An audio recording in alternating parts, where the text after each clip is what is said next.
Hello friends, എല്ലാവർക്കും easy ലേണിങ്ങിൻ്റെ പുതിയൊരു വീഡിയോയിലേക്ക് സ്വാഗതം.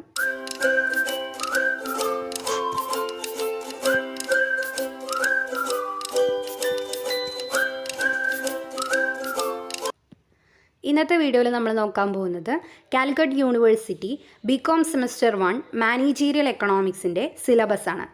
ഓക്കെ, അപ്പോൾ നമ്മുടെ സിലബസിൽ നമുക്ക് മൊത്തം 5 മൊഡ്യൂൾസാണ് പഠിക്കാനുള്ളത്. അപ്പോൾ ഓരോ മൊഡ്യൂൾസിൻ്റെയും വെയിറ്റേജ് മാർക്ക് ബ്രാക്കറ്റിൽ കൊടുത്തിട്ടുണ്ട്. മൊഡ്യൂൾ 1 10 മാർക്കിൻ്റെ ഒരു മൊഡ്യൂളാണ്. Module 2 20 marks, module 3 20 marks, module 4 50 marks and module 5 50 marks. അപ്പോൾ ഇതിൽ തന്നെ നമുക്ക് മനസ്സിലായിട്ടുണ്ടാവും മൊഡ്യൂൾ 2ഉം മൊഡ്യൂൾ 3ഉം വളരെ ഇമ്പോർട്ടൻ്റ് ആയിട്ടുള്ള മൊഡ്യൂൾസാണ്. മീൻസ് കൂടുതൽ മാർക്സിനുള്ള ക്വസ്റ്റ്യൻസ് ഈ 2 മൊഡ്യൂൾസിൽ നിന്നായിരിക്കും. 20 മാർക്സിൻ്റെ 2 മൊഡ്യൂൾസാണ്. അതുപോലെ ലാസ്റ്റ് 2 മൊഡ്യൂൾസിനാണ് സെക്കൻഡ് പ്രയോറിറ്റി കൊടുക്കേണ്ടത്. 50 മാർക്സിൻ്റെ 2 മൊഡ്യൂൾസാണ്. അതുപോലെ മൊഡ്യൂൾ 1 നിന്ന് 10 മാർക്സിന് മാത്രമേ ക്വസ്റ്റ്യൻസ് ചോദിക്കുകയുള്ളൂ. സോ ഓരോ മൊഡ്യൂളിലും എന്തൊക്കെ ടോപ്പിക്സാണ് നമുക്ക് പഠിക്കാനുള്ളത് നോക്കാം. So first module 1 managerial economics എന്നൊരു മൊഡ്യൂളാണ്.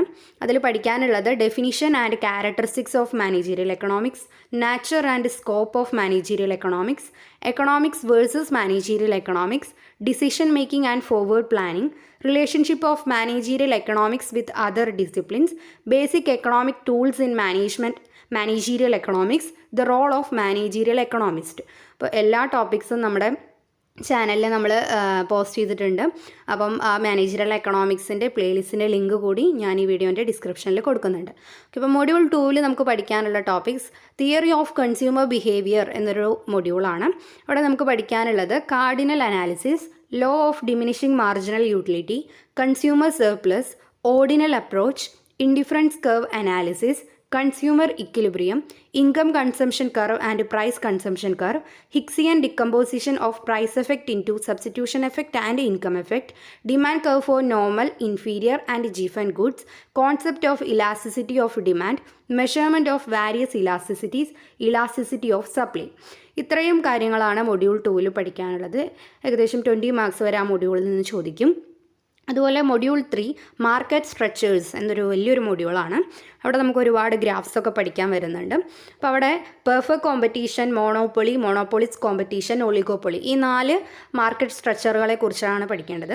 അപ്പോൾ ഓരോ മാർക്കറ്റ് സ്ട്രക്ചറിനെ കുറിച്ച് നമ്മൾ മെയിനായിട്ട് പഠിക്കേണ്ട ടോപ്പിക്സ് എന്തൊക്കെയാണെന്ന് പറയുന്നുണ്ട്. പെർഫെക്റ്റ് കോമ്പറ്റീഷനിൽ profit maximisation and equilibrium of firm and industry, short run and long term supply curves, price and output determination. അതുപോലെ മോണോപ്പൊളിയിൽ price determination under monopoly, equilibrium of firm, comparison between perfect competition and monopoly, price discrimination. അതുപോലെ monopolistic കോമ്പറ്റീഷനിൽ price and output determination, product differentiation, comparison with perfect competition, excess capacity under monopolistic competition. അതുപോലെ ഒളിഗോപ്പൊളിയിൽ നമ്മൾ പഠിക്കേണ്ടത് indeterminate pricing and output, classical models of oligopoly, price leadership, collusive oligopoly, കിങ്കഡ് demand curve. ഇത്രയും കാര്യങ്ങളാണ് module 3 പഠിക്കേണ്ടത്. 20 മാർക്സിൻ്റെ വളരെ important ആയിട്ടുള്ള ഒരു മൊഡ്യൂളാണ്. അതുപോലെ മൊഡ്യൂൾ 4 15 മാർക്സിൻ്റെ മൊഡ്യൂളാണ്. An overview of Indian economy since 1991, basic characteristics of Indian economy, factors that led to the opening up of Indian economy under WTO regime, issues in Indian economy, problems of growth, unemployment, poverty, inequality in income distribution, inflation, the role of parallel economy, the role of government in a market economy. ഇത്രയും ടോപ്പിക്സാണ് module 4 നമ്മൾ പഠിക്കേണ്ടത്.